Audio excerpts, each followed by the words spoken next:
Become a BedWars legend with these speed bridging secrets. Boost your agility and dominate the leaderboard. Want to blitz your way to victory in Bed Wars?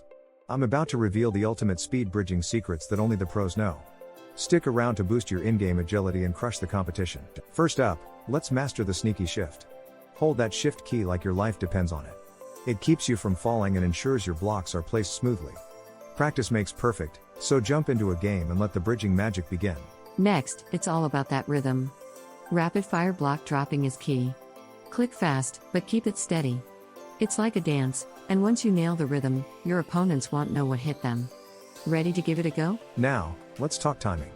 Jumping at the right moment can boost your speed big time. Practice timing those jumps to glide effortlessly across your bridges. You'll be moving so fast, your enemies won't stand a chance. Finally, strategic block placement is your secret weapon. Plan your path and place blocks efficiently under pressure. You'll leave your foes scratching their heads as you zoom past them to victory. Now it's your turn to become a BedWars legend. Try these tips in your next match, and let us know how you did in the comments. Don't forget to subscribe for more epic Roblox secrets revealed every day.